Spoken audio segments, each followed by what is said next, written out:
ছোট্ট পদক্ষেপ থেকে বড় ইতিহাস তৈরি হয়, তবে তার জন্য নিতে হয় একটুখানি রিস্ক।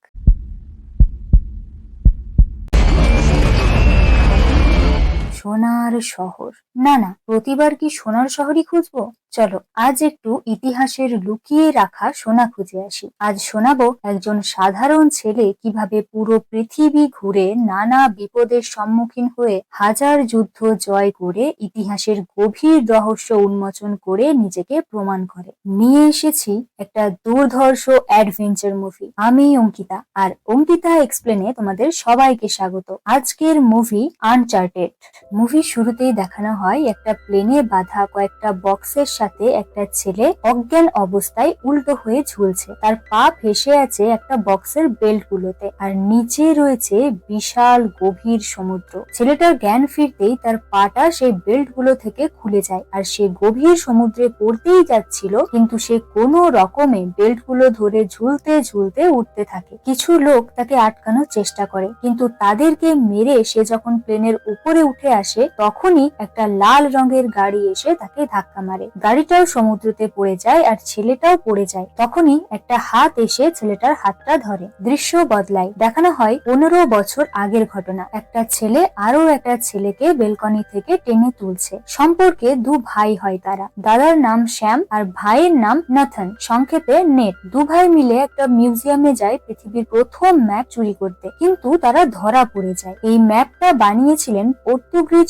এক্সপ্লোরার বা অভিযাত্রী ফার্ডিনান্দ ম্যাগেলান, যিনি ছিলেন প্রথম অভিযাত্রী যিনি কিনা পুরো পৃথিবী ঘুরে দেখার জন্য বেরিয়েছিলেন 1519 সালে। পুরো পৃথিবী ঘুরতে তার সময় লেগেছিল 3 বছর, মানে 1522 সালে একটা জাহাজ ফিরে আসে। কিন্তু ম্যাগেলান আর ফিরে আসেননি, তিনি ফিলিপাইন্সে মারা যান। ফিরে এসেছিলেন তার 18 জন সাথী। আর এই ম্যাপটা দু ভাই এই নিয়ে প্রায় 3 বার চুরি করার চেষ্টা করে আর ধরা পড়ে যায়। স্যাম যেহেতু অ্যাডাল্ট ছিল, তাই তাকে জেলে নিয়ে যেতে গেলে স্যাম নেটের সাথে দেখা করে সেখান থেকে পালিয়ে যায়, আর নেটকে তার রিং লকেটটা দিয়ে যায়, যেটাতে লেখা ছিল বড় গল্পের শুরুটা ছোটই হয়, আর প্রমিসও করে যে সে আবার ফিরে আসবে তার কাছে। স্যাম চলে যাওয়ার পর নেট দেখে তার বিছানায় একটা সাদা কাগজের সাথে একটা লাইটার রাখা আছে। নেট লাইটারটা কাগজের উল্টো দিকে ধরলে একটা লেখা ফুটে ওঠে, যেখানে লেখা ছিল, মনে রেখো তুমি ম্যাগেলানের বংশধর। নেটের চোখে সেদিন জল ছিল। কেটে গেছে 15টা বছর। নেট এখন অনেকটা বড় হয়ে গেছে। সে এখন একটা বারে কাজ করে, আর সাথে খুব সুন্দর ভাবে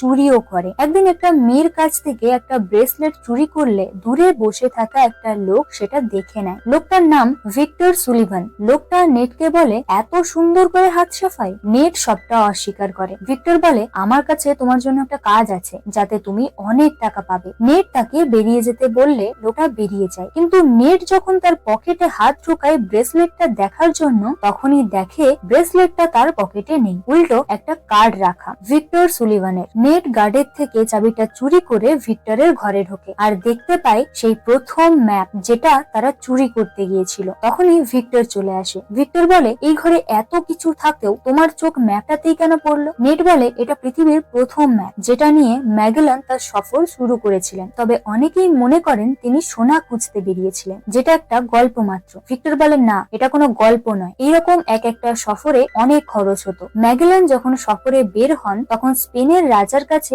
এত সম্পদ ছিল না যে সে এত বড় খরচা বহন করতে পারবে। তাই তাদেরই এক পুরনো বংশধর, যেটা দি হাউস অফ মনকাডা নামে পরিচিত, তাদের ফ্যামিলি এই সফরের খরচা করে। কিন্তু তার বদলে ম্যাগেলানকে অনেক সোনা এনে দিতে বলে সেই পরিবারকে। কিন্তু ম্যাগেলান ফিলিপাইন্সেই মারা যান, আর ক্যাপ্টেন বাকি 17 জনকে নিয়ে সফরটা শেষ করে। তারা এত সোনা খুঁজে পেয়েছিল যার মূল্য প্রায় 500 কোটি টাকা। ভিক্টর কথায় কথায় জানায় যে সে তার দাদা শ্যামকেও চেনে। তারা নাকি খুব ভালো বন্ধু ছিল। একসাথে একটা ছবিও দেখায় 2 বছর আগে। আর এটাও জানায় যে তারা খুঁজতে খুঁজতে নাকি ক্যাপ্টেনের সমাধি অব্দি চলে গেছিল। শ্যামের বিশ্বাস ছিল যে ক্যাপ্টেনের ডায়েরিতে সোনার ব্যাপারে কিছু লেখা থাকবে, কিন্তু তারপর থেকে শ্যাম গায়েব হয়ে যায়। ভিক্টর বলে, আমরা যদি সোনা খুঁজি তাহলে হয়তো আমরা শ্যামকেও খুঁজে খুঁজে পাবো। নেট বলে, আমি যে শ্যামকে চিনতাম সে অনেক আগেই হারিয়ে গেছে, এত বছরেও সে একবার যোগাযোগও করেনি, তাই তুমি অন্য কাউকে খুঁজে নাও। এই বলে নেট চলে যায়। ভিক্টর আফসোস করে বলে, ভেবেছিলাম একে তো পটিয়েই নেব।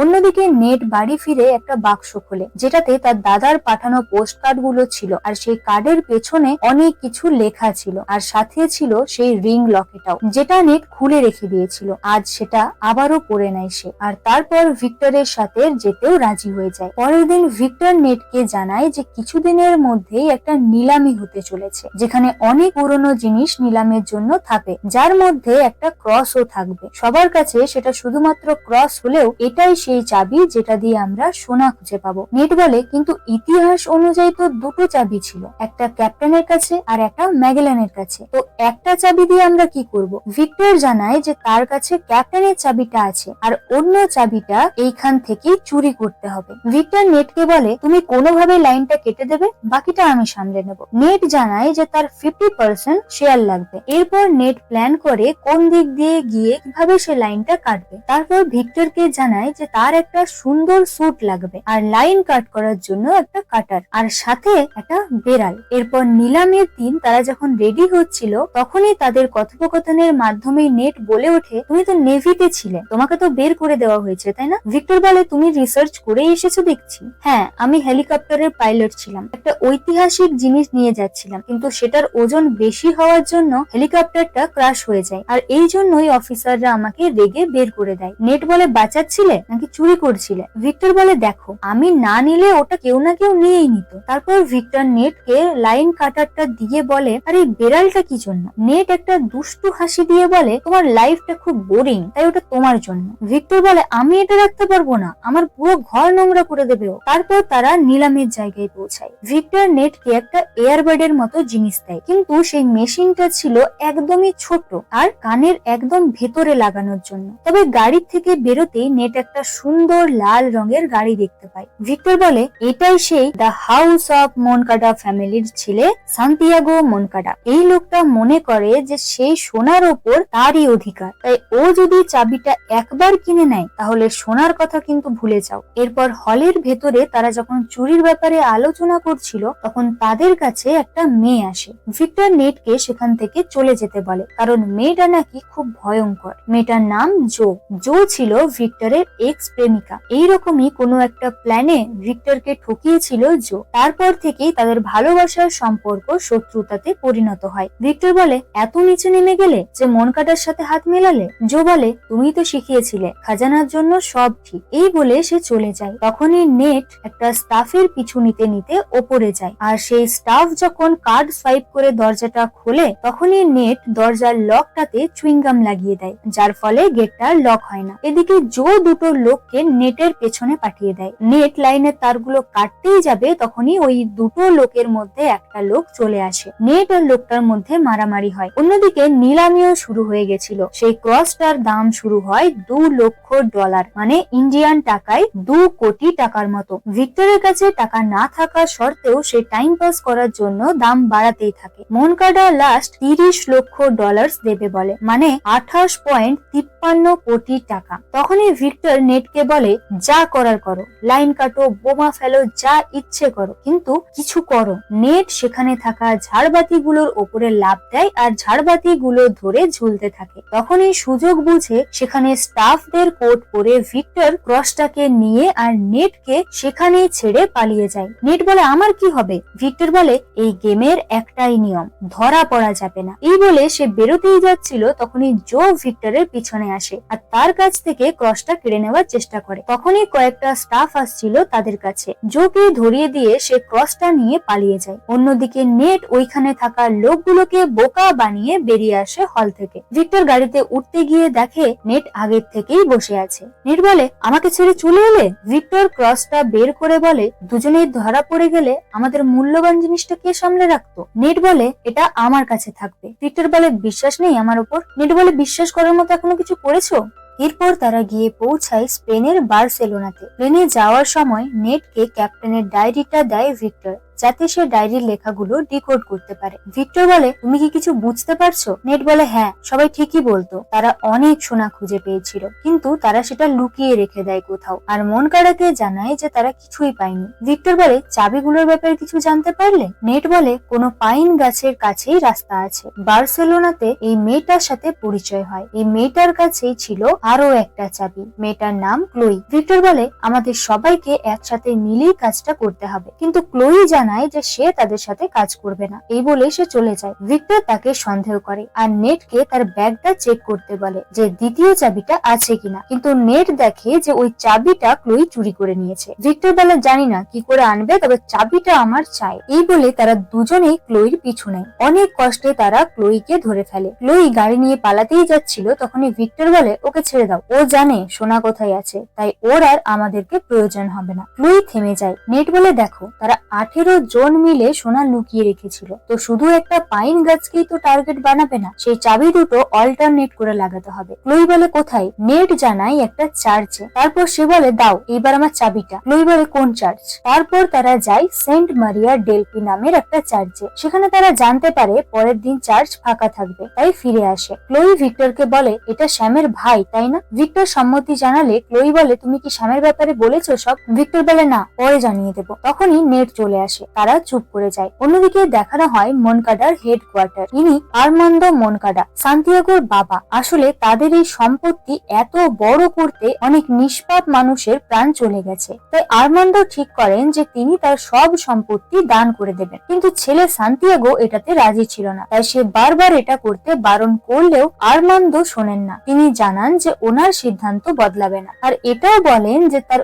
উচিত ছিল তার ছেলেকে সময় মতো বাড়ি থেকে বের করে দেওয়া, যাতে সে ভালো কোনো কাজ করে নিজের পায়ে দাঁড়াতে পারে। আর এটাও বলে যে সেই খাজানা খোঁজা বন্ধ করে দিতে। কিন্তু বলে না যে মানুষের লোভ মানুষকে যে কোন পথে চালনা করে তা সে নিজেই বুঝতে পারে না। সান্তিয়াগো জোকে দিয়ে তার বাবাকে খুন করায়। অন্যদিকে পরের দিন নেট, ভিক্টর আর ক্লোই আসে চার্চে, আর অনেক খোঁজাখুঁজির পর একটা দেয়ালে খোদাই করা নকশা দেখে নেট সেটা টাচ করতেই সেই নকশাটা সুইচের মতো ভেতরের দিকে ঢুকে যায়, আর উল্টো দিকে থাকা একটা মূর্তি একটু সরে যায়। তারা তালা ভেঙে সেই মূর্তিটার কাছে যায়, আর নেট মূর্তিটা ঘুরিয়ে দিলেই নিচের দিকে দুটো চাবি লাগানোর জায়গা দেখা যায়। নেট আর ক্লোই চাবি দুটো ঢোকায় আর ভিক্টরকে জিজ্ঞাসা করে যে বইয়ে কি লেখা আছে, চাবিগুলো তারা কোন দিকে ঘোরাবে। বইয়ে চাবির ব্যাপারে কি লেখা আছে সেটা বুঝতে না পেরে ভিক্টর বলে, ঘড়ির কাঁটা অনুযায়ী ঘোরাও। ভিক্টরের কথা মতো চাবি দুটো ঘোরাতেই 3-4টা তীর বেরিয়ে আসে। কোনো রকমে তারা বেঁচে যায় আর রেগেও যায় ভিক্টরের উপর। তারপর তারা আবার উল্টো দিকে চাবিটা ঘোরাতেই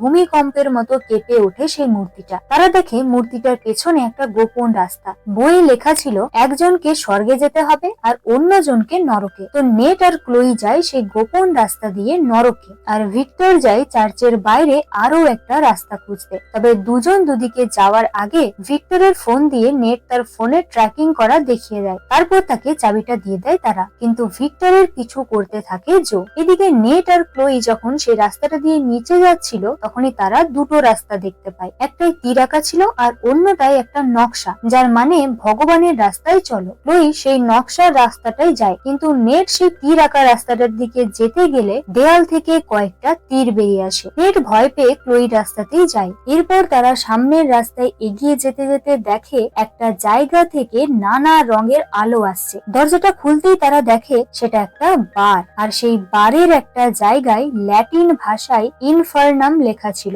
যার মানে নরক। তখনই তারা দেখে জোয়ের পাঠানো লোক দুটো তাদের খুঁজতে খুঁজতে সেই বারে চলে এসেছিল। ক্লোই যায় সেই নরকের লেখাটার কাছে, আর নেট লোক দুটোকে সামলায়। ক্লোই দেখে সেই দেওয়ালে একটা চোখ আঁকা আছে। ছুরি দিয়ে একটু খোঁচা দিলেই চাবি ঢোকানোর একটা জায়গা দেখা যায়। ক্লোই চাবিটা ঢোকাতেই একটা দরজা খুলে যায়, আর তারা দুজনেই সেই রাস্তা দিয়ে পালিয়ে যায়। দরজাটার সাথে সাথে বন্ধ হয়ে যাওয়ার জন্য লোকগুলো আর যেতে পারে না। নেট আর ক্লোই পৌঁছে যায় একটা ছোট রুমের মতো জায়গায়। তারা দেখে তাদের মাথার উপরে একটা নকশা আঁকা জায়গা। ক্লোই চাবিটা ঢুকিয়ে ঘোরাতেই একটা চাকা ঘুরে যায়, আর সেই জায়গাটার ওপরেই ছিল একটা ফোয়ারা, যার পুরো জলটা সেই ঘরটার মধ্যে এসে পড়ে। ঘরটা জলে ভরতে শুরু করে। অন্যদিকে ভিক্টর পৌঁছায় একটা রেস্টুরেন্টে, যেখানে সে কাচের ভেতরে থাকা একটা জায়গায় চাবি লাগানোর জায়গা দেখতে পায়। যখনই সে কাচটা ভাঙার চেষ্টা করছিল তখনই সেখানে জো এসে পৌঁছায়। এদিকে নেট বারবার বলতে থাকে, তাড়াতাড়ি কিছু একটা করো, না হলে আমরা জলে ডুবেই মারা যাব।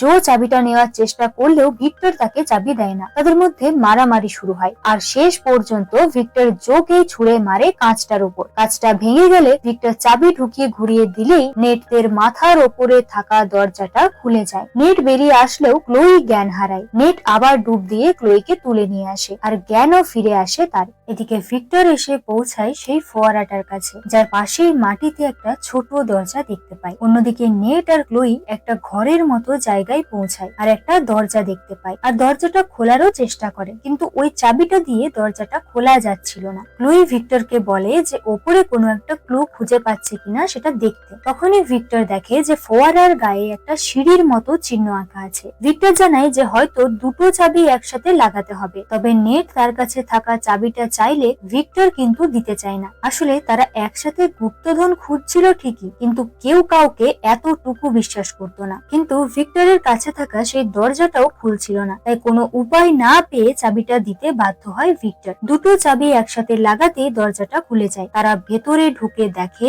চারটা বড় বড় কলসি, প্রায় 8 ফুট উঁচু। তাদের মুখে হাসি ফুটে ওঠে। এত কষ্টের পর তারা পেয়ে গেছে সোনা। ক্লোই নেটের কাঁধের ওপর দাঁড়িয়ে কলসির মুখটা খুলে, কিন্তু সোনা কোথায়? এখানে তো কলসি ভর্তি নুন রাখা আছে। কলসিগুলো যেহেতু মাটির ছিল তাই একটু চাপ পড়তেই একটা কলসি ভেঙে যায় আর তার ধাক্কায় আরো 3টে কলসিও ভেঙে যায়। 4টা কলসি নুনে ভরা। ক্লোই বলে নুনই একমাত্র জিনিস যেটা কিনা জিনিস পচে যাওয়ার হাত থেকে বাঁচায়, তাই আমার মনে হয় সোনা এখানেই আছে। নেট নুনের ভেতর থেকে একটা ম্যাপ খুঁজে পায়। এই ম্যাপ ধরে এগুলেই তারা সোনার খোঁজ পাবে। ঠিক তখনই ক্লোই একটা পিস্তল বের করে আর নেটকে বলে ম্যাপটা তাকে দিয়ে দিতে। সে আরো বলে তুমি জানোই না তোমার পার্টনার কেমন, তাই ভিক্টরকে জিজ্ঞাসা করবে তোমার দাদা স্যামের সাথে ঠিক কি হয়েছিল। নেটের চোখে জল চলে আসে। সে বলে কি হয়েছিল আমার দাদার সাথে? ক্লোই বলে সেটা না হয় ভিক্টরকে জিজ্ঞাসা করো, আর তুমি খুব ভালো মানুষ নে। এই বলে পিস্তলটা দিয়ে নেটের মাথায় জোরে আঘাত করে আর তারপর বলে ভালো মানুষের সাথে সাথে খুব বোকাও। নেট জ্ঞান হারায় আর ক্লোই ম্যাপটা আর সাথে দুটো চাবি নিয়ে পালিয়ে যায়। কিছুক্ষণ পর ভিক্টরের ডাকে নেটের জ্ঞান ফিরে আসে আর জ্ঞান ফিরতেই নেট ভিক্টরকে জিজ্ঞাসা করে আমার দাদা কোথায়, কি হয়েছিল আমার দাদার সাথে? ভিক্টর বলে আমার তোমাকে আগেই বলা উচিত ছিল যে তোমার দাদা মারা গেছে, সে আর বেঁচে নেই। নেট বলে কিন্তু তুমি তো বলেছিলে আমাকে আমার দাদা নাকি গায়েব হয়ে গেছে। ভিক্টর বলে তোমাকে আগে এটা বলে দিলে তুমি আর আমার সাথে আসতে না। ভিক্টর আরো বলে আমরা দুজনেই ক্যাপ্টেনের ডায়েরিটা খুঁজতে গিয়েছিলাম আর শ্যাম যেখানে বলেছিল ডায়েরিটা আমরা সেখানেই খুঁজে পাই, কিন্তু মন কাড়ার গুন্ডারা আমাদের ওপর গুলি চালায় আর শ্যাম সেখানেই গুলি লেগে মারা যায়। নেট বলে মরার জন্য ছেড়ে চলে এলে তুমি আমার দাদাকে? ভিক্টর বলে তো কি করতাম আমিও মারা যেতাম। নেট বলে কিন্তু আমাকেই কেন নিয়ে এলে? আমি কেন?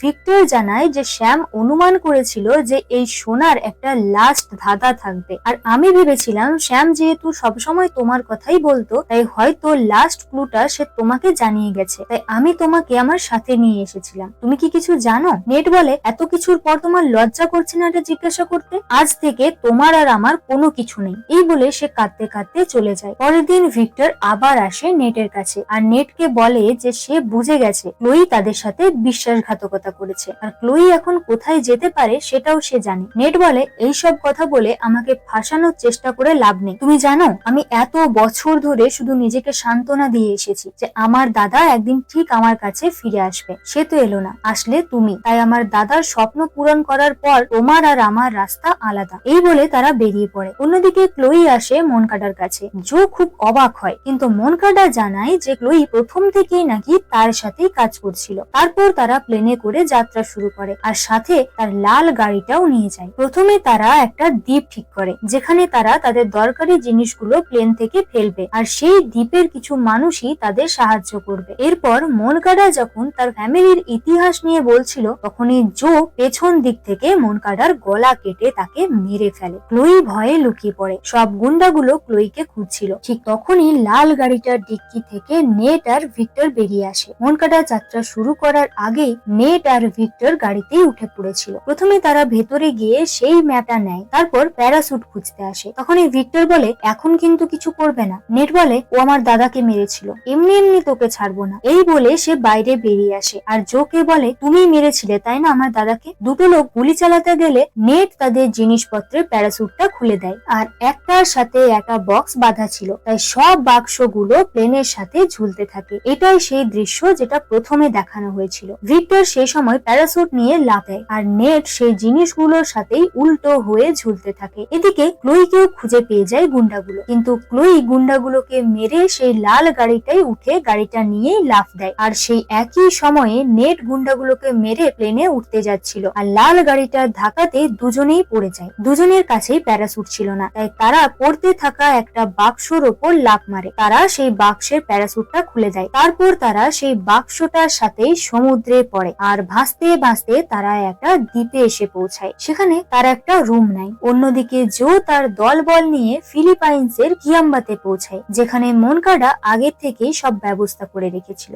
এদিকে নেট ক্লোইকে বলে, তুমি ঠিক জানো যে ওরা যেখানে গেছে ওখানেই সোনা আছে? ক্লোই বলে, হ্যাঁ, কারণ ওরা তো ম্যাপ দেখে গেছে। নেট বলে, কিন্তু ওরা সোনা পাবে না, কারণ ভিক্টর আমাকে বলেছিল যে শ্যাম নাকি জানতো যে লাস্ট একটা ধাঁধা তাদের মেলাতে হবে, আর সেটা নাকি শ্যামই জানতো। কিন্তু শ্যাম যদি আমাকে কিছু জানাতে চায় তাহলে এত বছর যে পোস্ট কার্ড গুলো আমাকে পাঠিয়েছে সেগুলোতেই কিছু না কিছু থাকবে। সারা রাত দুজনে মিলে পোস্ট কার্ড গুলোর লেখাগুলোর ক্লু খুঁজতে থাকে, কিন্তু কিছুই পায় না। ক্লোই ক্লান্ত হয়ে ঘুমিয়ে পড়ে। তারপর অনেক গভীর রাতে নেট একটা পোস্ট কার্ডের লেখা পড়ে, যেটাতে শ্যাম লিখেছিল, পৃথিবীতে এমন অনেক অদ্ভুত জিনিস আছে যা তুমি দেখোনি, কিন্তু দেখবে। নেট একটা মোমবাতি কার্ডটার পেছনে ধরে আর তখনই কিছু লেখা ফুটে ওঠে, যেখানে লেখা ছিল, চাবি দুটোই কম্পাস।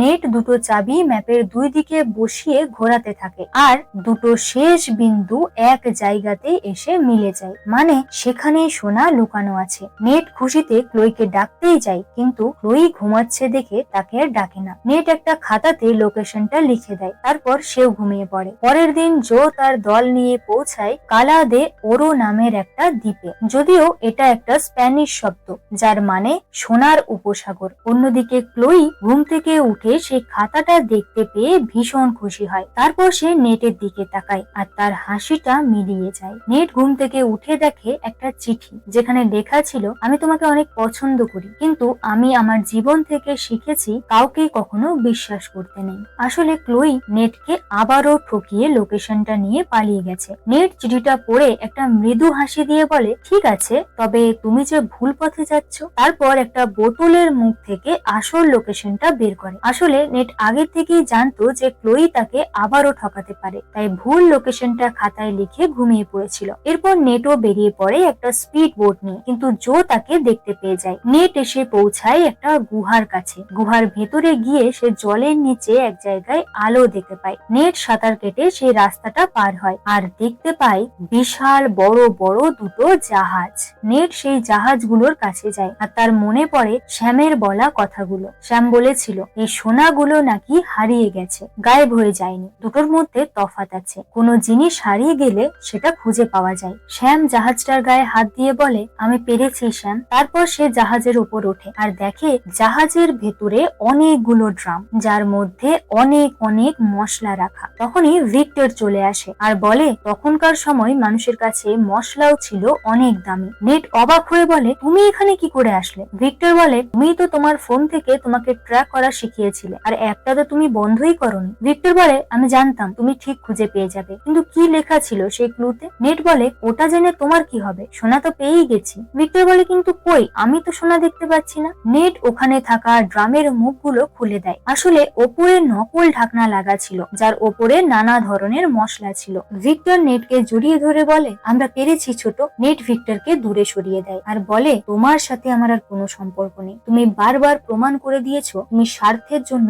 সব করতে পারো। ভিক্টর বলে, কিন্তু তুমি তো চেয়েছিলে সোনা খুঁজতে। নেট বলে, হ্যাঁ চেয়েছিলাম, কিন্তু সেটা শুধুমাত্র আমার দাদার সাথে, তোমার সাথে না। ভিক্টর বলে, তুমি পেরেছো, তোমার জন্য খুব গর্ব হবে তার। তখনই একটা আওয়াজ শুনে তাকিয়ে দেখে জো তার দল নিয়ে পৌঁছে গেছে সেখানে। তারা দুজনে জাহাজের একটা জায়গায় লুকিয়ে পড়ে। জো সেই দুটো জাহাজকে হেলিকপ্টারের সাহায্যে উড়িয়ে নিয়ে যায়। অন্যদিকে নেট আর ভিক্টর বেরিয়ে আসে। নেট দুটো অস্ত্র খুঁজে পায় আর ভিক্টর একটা ব্যাগের মধ্যে মধ্যে সোনাগুলো ভরতে থাকে। তারপর তারা বাইরে বেরিয়ে আসে আর লোকগুলোর সাথে মারামারি করে। একসময় নেট ভিক্টরকে বলে যে হেলিকপ্টারটা কবজা করতে। ভিক্টর জাহাজগুলোকে ঝুলিয়ে রাখা দড়িগুলোর সাহায্যে ওপরে ওঠে আর পাইলটকে মেরে হেলিকপ্টারটা কবজা করে নেয়। তখনই জো বুঝতে পেরে যায় সব আর ভিক্টরের পিছনে যেতে থাকে। আর পিছু করতে গিয়ে হঠাৎ তাদের সামনে একটা পাহাড় চলে আসে। লোকটা হেলিকপ্টারটা সাইড করতে গেলে একটা জাহাজ আরো একটা জাহাজের সাথে ধাক্কা লাগে। ভিক্টর পিছু ছাড়ানোর জন্য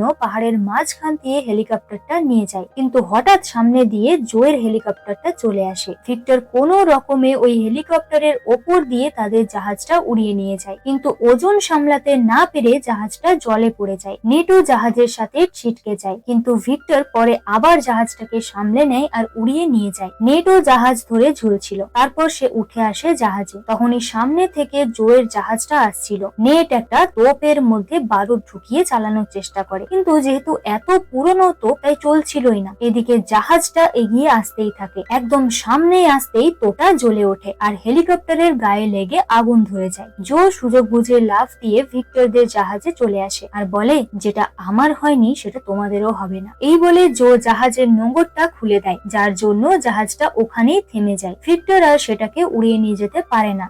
জো আর নেট দুজনেই ভিক্টরের কাছ অব্দি পৌঁছানোর চেষ্টা করছিল। তখনই জো আর নেটের মধ্যে মারামারি হয়, কিন্তু নেট জোকে ধাক্কা মারে আর হেলিকপ্টারের একদম কাছে পৌঁছায়। এদিকে ভিক্টরের ব্যাগটা পড়ে গিয়ে ঝুলতে থাকে। ভিক্টর নেটকে না বাঁচিয়ে আগে ব্যাগটা ওঠায়। নেট বারবার বলতে থাকে, না তুমি এরকম করতে পারো না, প্লিজ। তখনই ভিক্টর দেখে যে জো নেটের একদম কাছ অব্দি পৌঁছে গেছে। ভিক্টর আর কোনো কিছু ভাবে না, সে একবার তার সোনার ব্যাগটার দিকে তাকায়। তারপর জো এর মাথায় ছুড়ে মারে। জো সোজা গিয়ে জলে পড়ে আর ভিক্টর নেটকে উঠিয়ে নেয় হেলিকপ্টারে। এরপর জাহাজটা ধীরে পড়ে জো এর মাথায়। পালগুলো খুলে যায়। ধীরে ধীরে জাহাজটা ডুবে যায় সমুদ্রে। নেট বলে, ডুব দিয়ে কিছু সোনা তুলে আনলে হয় না? ভিক্টর বলে, না, এখন এটা ফিলিপাইন্সের সম্পত্তি। তারপর তারা চলে যায় আর যেতে যেতে নেট তার পকেট থেকে কয়েকটা সোনা বের করে ভিক্টরকে দেয়। ভিক্টর খুব খুশি হয়ে যায়। তখনই ক্লোই একটা স্পিড বোট নিয়ে তাদের পিছনে আসতে থাকে। ভিক্টর বলে, আবার পিছু করছে নাকি আমাদের? নেট তাকিয়ে দেখলে ক্লোই বলে, ধোঁকাবাজ থাকা। নেট হাসতে হাসতে বলে, আমার বানানো নকল লোকেশন নিয়ে পালিয়েছিল। দুজনেই হাসতে হাসতে বেরিয়ে যায় সেখান থেকে। দাঁড়াও দাঁড়াও, মুভিটা এখানেই শেষ হয়নি। শেষে একটা ছোট্ট সিন দেখানো হয় একটা কয়েদিখানা। লম্বা চুলওয়ালা একটা লোক একটা পোস্ট কার্ডের পিছনে লিখছিল, আমি জানি না তুমি এই পোস্ট কার্ড গুলো পাচ্ছ কিনা, তবে পাচ্ছ তাহলে সাবধানে থেকো। তারপর একটা এস লেখে। কে হতে পারে এই লোকটা? আর এস মানে কি? স্যাম। কিন্তু স্যাম তো গুলি লেগে মারা গেছে, তাহলে এটা কে? পরের দৃশ্যে দেখানো হয় নেট একটা লোকের সাথে দেখা করতে যায় আর শ্যামের দেওয়া লকেটটার বদলে একটা ম্যাপ দেবে বলে লোকটা, কিন্তু লোকটা নেটকে ঠকিয়ে লকেটটাও নিয়ে নেয় আর ম্যাপটাও দেয় না। ওইখানে থাকা কয়েকটা লোক নেটের ওপর বন্দুক তাক করে আর ঠিক সেই সময় ভিক্টর চলে আসে তার বেড়ালটা নিয়ে আর নেটকে বাঁচিয়ে নেয়। নেট সুযোগ বুঝে ম্যাপ আর লকেট দুটোই চুরি করে নেয়। তারা সেখান থেকে বেরোতেই যায়, তখনই সামনে থেকে কাউকে দেখে খুব বিরক্ত হয় আর মুভিটা এখানেই শেষ হয়ে যায়। সামনে থেকে কে এসেছিল সেটা আর দেখানো হয় না, তার জন্য পার্ট 2 আসবে। তো তোমরা যদি পার্ট 2 এর এক্সপ্লেন চাও তাহলে কমেন্টে অবশ্যই জানিও। ভিডিওটা ভালো লাগলে একটা লাইক করে দিও। দেখা হচ্ছে নতুন কোনো ভিডিওতে। ততক্ষণের জন্য বাই।